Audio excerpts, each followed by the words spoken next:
to our second home from all of us. Thank you. I'm very happy to be here. Yeah, tell us a little bit about what it's like being back in Australia and back here in Melbourne.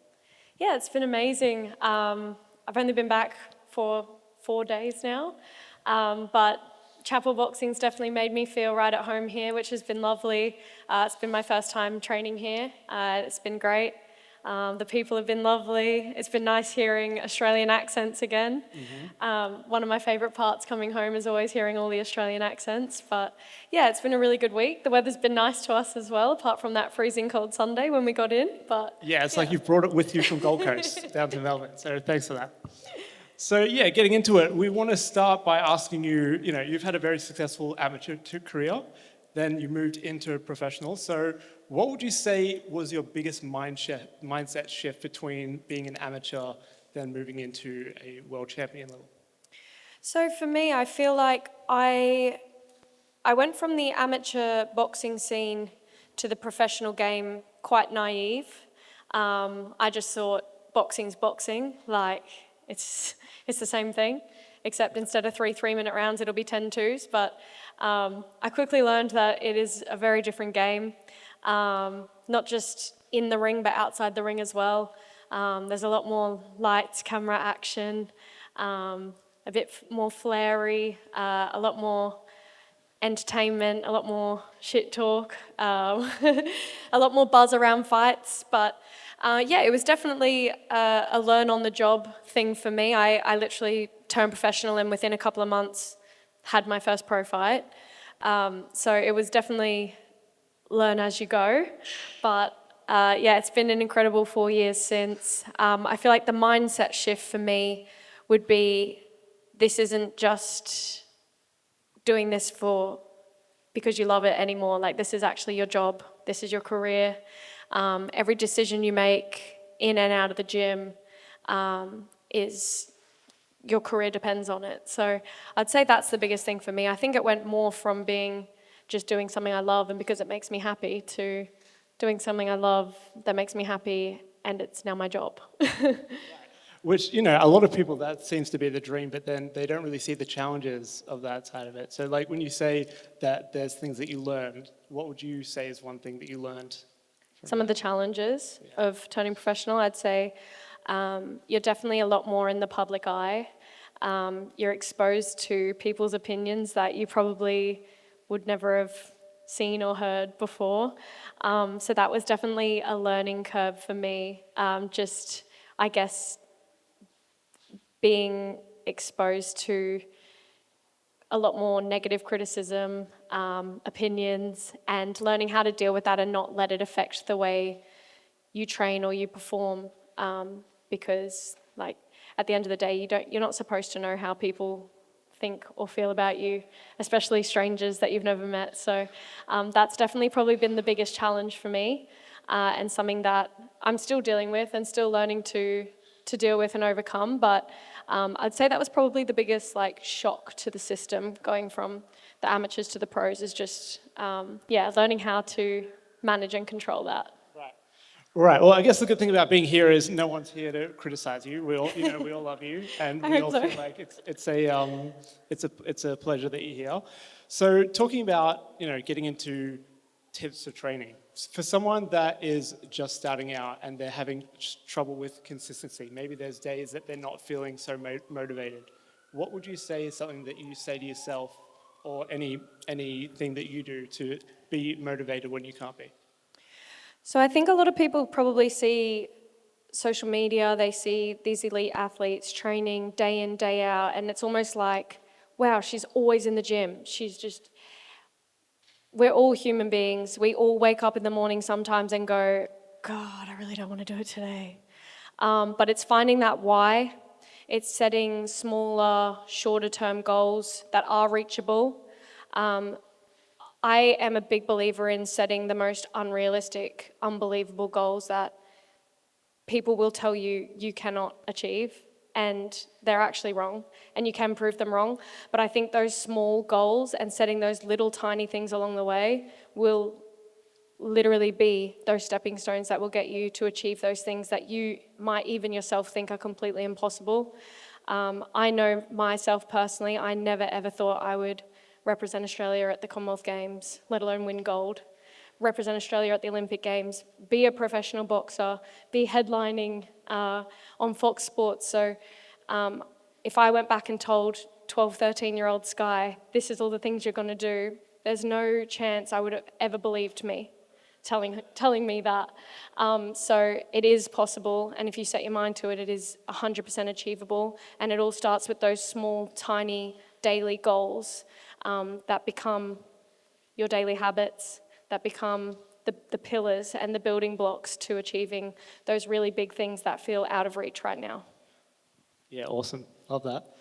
And for a lot of people, they're just starting out, you know? This is maybe their first month, first week into boxing. If you had to say specifically something that, for those people, what they should focus on, what would that be? So if it's your first month or first few months in a boxing gym, I would say just make sure you're having fun, make sure you're enjoying it. Don't take it all too seriously. I think the serious stuff will come as you progress through the sport. I think you have to love boxing. You have to love what you're doing. I'm not saying you're going to love it every single day. There's going to be hard days. There's going to be days where you might turn up for training and things just aren't working. You've had a bad spar, you got your first blood nose, whatever it might be. All of these things are part of that. Don't be too hard on yourself either, but as long as you're enjoying it and having fun, that's going to be the absolute foundation for your whole boxing journey. You have to love what you're doing. Boxing is a very hard sport, as I'm sure you probably all know, doing the boxing sessions in here, but you have to love it. You have to be all in. If you have serious goals, if you want to make it in boxing, it starts with loving it and enjoying it. Yeah, for sure. And I feel like that goes back to what you said before about when you're not motivated and you still have to show up. Like, if you love it, I feel like those days are not going to be as often. Yeah, I would hope that your low motivation days are less often than the days where you're actually excited about training. But of course, they're going to happen. We're all human beings. We're going to be tired. We're going to be sore. And we're going to think, oh, am I really cut out for this? Like, my team were telling me just this week, have you finally accepted that you're actually an athlete? Because I'm just so human where I'm just like, how am I an athlete? Like, I'm so tired. I'm not this, I'm not that. Now, like, you are an athlete and you all can be. And I just think, yeah, don't listen to the negative voices in your head that are telling you you're not cut out for it. You're not strong enough, you're not fast enough, you're not fit enough, whatever it is. You are so capable, and I think every single person has that negative voice sometimes that can pop into your head and say, this isn't for you. And I think it's seeing it through and seeing past that, and getting past that's going to make you so mentally tough as well, which is another great skill that boxing will give you. Yeah, talking about that negative voice. On the other side of that, do you have like a positive phrase that you say to yourself in like those really tough moments? You know what? I worked with a sports psychologist for a little while. I was having like a little bit of like performance anxiety around 18, 19 years old. I'd been boxing since I was 12. I'd had probably close to 100 amateur fights at that time. And I was sparring unbelievably in the gym. I was performing so well in the gym. I felt so good, and then I would get to a tournament or a competition and just freeze. As soon as it was the fight started, I would just freeze. I wouldn't throw any punches, and I would just like completely doubt myself, completely go into my shell. And I was losing fights that I should just never have lost, against girls I'd beat before, against girls I then went on to beat later. But just like in that moment, I was just so not confident in myself. And I started working with this sports psych anyway, and I learned lots of little tools and tricks along the way. But one thing that they taught me that has always stuck with me to this day, that I still use now in some of my hardest training sessions, like conditioning sessions, hard spars, whatever it might be. When you use negative words, even though you think you're telling yourself, don't slow down, all your body is hearing is the don't and the slow. So instead of don't slow down, it's keep going. And just that simple switch of using positive words, even though it's saying the same thing, go faster, keep going, is exactly the same as don't slow down when you logically think about it. When your body's exhausted and you're in those hard moments, all your body's hearing is slow down, or don't, or stop.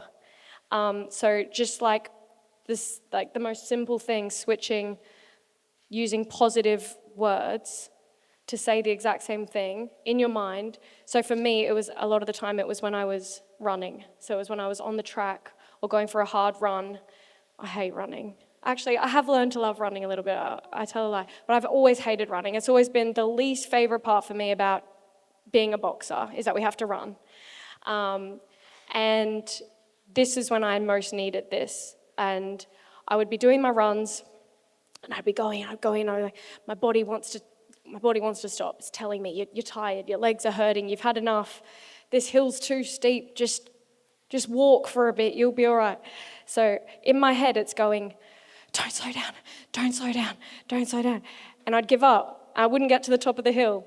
And when I started using this switch and saying, keep going, you're almost there, you can do it, and just using those positive affirmations in my mind, I was getting to the top of that hill every time. And I noticed the difference, I noticed the change.